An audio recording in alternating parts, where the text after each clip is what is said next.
रवि, तुम तो काफ़ी निवेश करते हो ना। हाँ, ये बताओ कि बीमा कंपनी भी क्या म्यूचुअल फंड कंपनीज की तरह न्यू फंड ऑफर या फिर एनएफओ लाती हैं? हाँ, बीमा कंपनी के एनएफओ उनके यूलिप से जुड़े होते हैं। मतलब? ये एनएफओ उन लोगों के लिए होते हैं जो लोग यूनिट लिंक्ड इंश्योरेंस प्लान यानी यूलिप में निवेश करते हैं। तो इसका मतलब हुआ कि अगर हमें इनमें निवेश करना है तो हमें कंपनी का यूलिप खरीदना पड़ेगा। ऐसे में क्या बीमा कंपनी के एनएफओ में इन्वेस्ट करना सही रहेगा? पूजाप्रमाणे तुम्हाला ही न्यू फंड ऑफर किंवा एनएफओ बद्दल अनेक प्रश्न असतील। विमा कंपन्या एनएफओ का लॉन्च करतायत, विमा कंपन्यांच्या एनएफओ मध्ये गुंतवणूक करावी का, असे प्रश्न पडणं साहजिक आहे। कोणत्याही प्रकारची गुंतवणूक करण्यापूर्वी तुमचा पैसा नक्की कुठे जाणार आहे, त्यामध्ये किती जोखीम आहे आणि त्यातून किती रिटर्न मिळेल हे जाणून घेतलं पाहिजे। इन्शुरन्स कंपन्यांचे एनएफओ गुंतवणुकीसाठी योग्य आहेत का? चला तर मग या प्रश्नाचं उत्तर जाणून घेऊया। विमा कंपन्या त्यांचा व्यवसाय वाढवण्यासाठी एनएफओ लॉन्च करतात। हे एनएफओ विशिष्ट स्ट्रॅटेजी किंवा सेक्टरवर आधारित आहेत। या योजनेत गुंतवणूक करण्यासाठी गुंतवणूकदारांना लाईफ इन्शुरन्स कंपनीची युलिप पॉलिसी खरेदी करावी लागते। त्यांना गुंतवणुकीसोबत सक्तीने लाईफ इन्शुरन्स कव्हर खरेदी करावा लागतो। गुंतवणुकीच्या वेळी इन्शुरन्स कव्हर निश्चित करता येतो। त्या इन्शुरन्स कव्हरसाठी रिस्क प्रीमियम आकारला जातो। हा प्रीमियम वजा करून उरलेली रक्कम शेअर्स किंवा बॉन्ड्समध्ये गुंतवली जाते। युलिप्स 10 किंवा 15 वर्षाच्या दीर्घकालीन योजना आहेत। यामध्ये 5 वर्षांचा लॉक इन कालावधी असतो।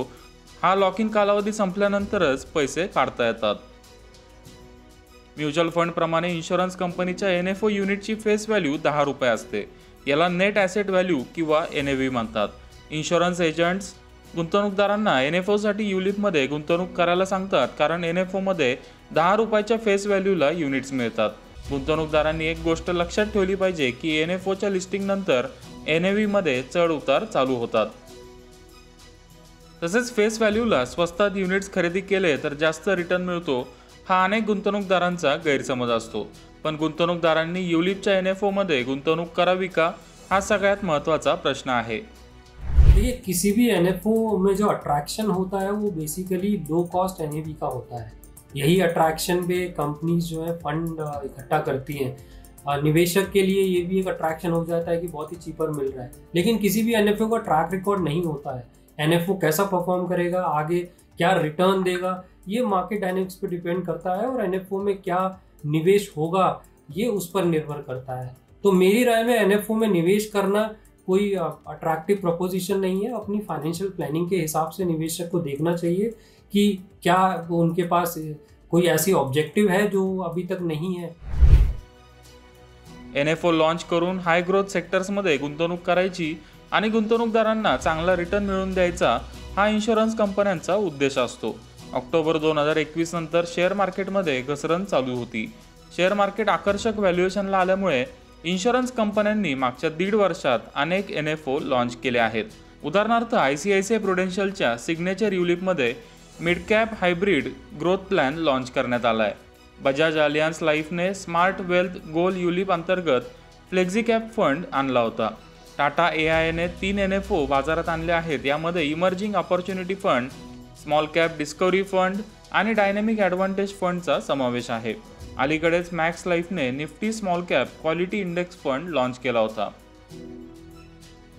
लास्ट 1-1.5 साल में कई सारी इंश्योरेंस कंपनी ने, और जो बड़ी बड़ी insurance company ICICI Prudential, Bajaj life, max life, Tata AIA और एचडीएफसी लाइफ, इन कई सारी कंपनीज के एनएफओज आए हैं।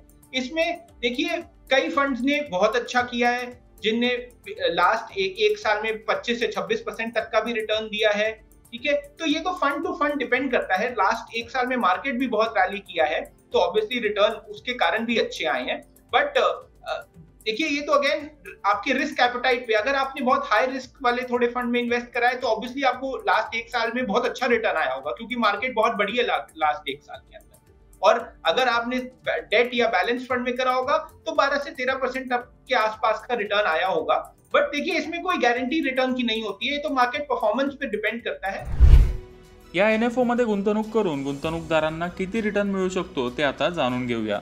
जेव्हा तुम्ही युलिप खरेदी करता तेव्हा तुम्ही इन्शुरन्स कव्हर आणि गुंतवणूक एकत्र खरेदी करता। यामुळे या दोन्हीसाठी पैसे खर्च करावे लागतात।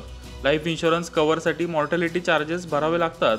मॉर्टॅलिटी चार्जेस गुंतवणूकदाराच्या वयावर अवलंबून असतात। या व्यतिरिक्त फंड मॅनेजमेंट फी देखील भरावी लागते. इतकंच नाही तर आणखी 2 प्रकारची फी गुंतवणूकदारांना भरावी लागते आणि ती म्हणजे पॉलिसी ॲडमिनिस्ट्रेशन चार्जेस आणि प्रीमियम ॲलोकेशन चार्जेस. त्यामुळे हे सगळे चार्जेस वजा केल्यानंतर युलिपमध्ये साधारण 12 ते 15% रिटर्न मिळू शकतो. जर गुंतवणूकदाराने हायब्रिड किंवा डेट फंड सिलेक्ट केला तर त्याला सरासरी 7 ते 12% रिटर्न मिळू शकतो. म्यूचुअल फंड एक सिंपल प्रोडक्ट है. कोई भी फंड लॉन्च करता है एनएफओ, आप एनएफओ में निवेश करते हैं और वो फिर ओपन एंडेड हो जाता है. आप कभी भी विड्रॉल कर सकते हैं, कभी भी उसमें एंटर कर सकते हैं. उनके जो चार्जेस होते हैं, एनुअल चार्जेस होते हैं, वो आपको पता होता है कितने होंगे. कंपैरिजन टू यूलिप, अब यूलिप के अंदर लाइफ इंश्योरेंस है तो लाइफ इंश्योरेंस के चार्जेस लगेंगे जो आपके प्रीमियम से कटते हैं. दूसरा लॉक इन पीरियड होता है 5 साल. जैसे मैंने कहा 5 साल से पहले आप विड्रॉ नहीं कर सकते, तो कोई ओपन एंडेड फंड नहीं होता है यूलिप के अंदर. जब एनएफओ आता है उसमें लॉक इन होगा और एंट्री और एग्जिट जो है हमेशा यूलिप में कॉस्टली होता है. तो दोनों में अगर मैं देखूं तो म्यूचुअल फंड कहीं ज्यादा सिंपल इन्वेस्टमेंट प्रोडक्ट हो जाता है कंपैरिजन टू यूलिप. आता इथे एक प्रश्न उपस्थित होतो की जर युलिपमध्ये एवढे चार्जेस भरावे लागत असतील तर मग अनेक अनुभवी आणि माहितगार गुंतवणूकदार युलिपमध्ये का गुंतवणूक करतात. युलिपमध्ये असे काही फायदे आहेत जे तुम्हाला इतर कोणत्याही ॲसेट्समध्ये एकत्रित मिळणार नाहीत. हे फायदे कोणते आहेत ते आता जाणून घेऊया. इन्कम टॅक्स कायद्याच्या सेक्शन 80C अंतर्गत युलिप्समध्ये वार्षिक 1.5 लाख रुपयापर्यंतच्या गुंतवणुकीवर टॅक्स बेनिफिट मिळतो.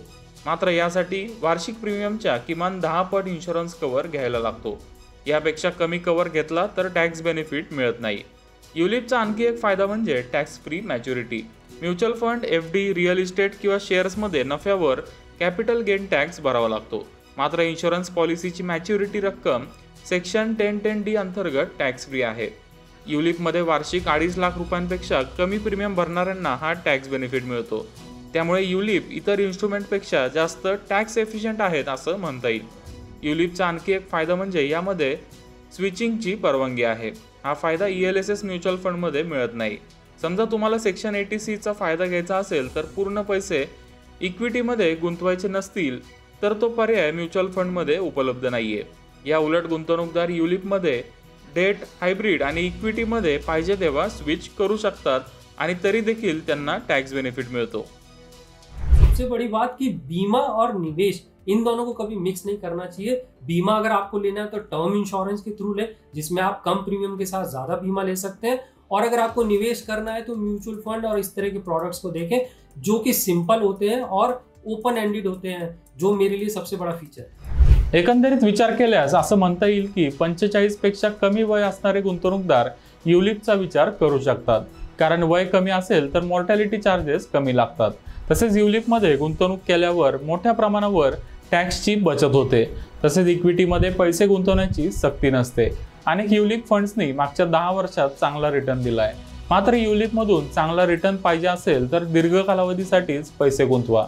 केवळ 10 रुपयात NAV मिळते म्हणून युलिपच्या NFO मध्ये गुंतवणूक करण्याची गरज नाहीये. त्यापेक्षा ज्या युलिप फंड्सचा ट्रॅक रेकॉर्ड चांगला आहे त्या फंड्समध्ये गुंतवणूक केल्यास अधिक फायदा मिळू शकतो.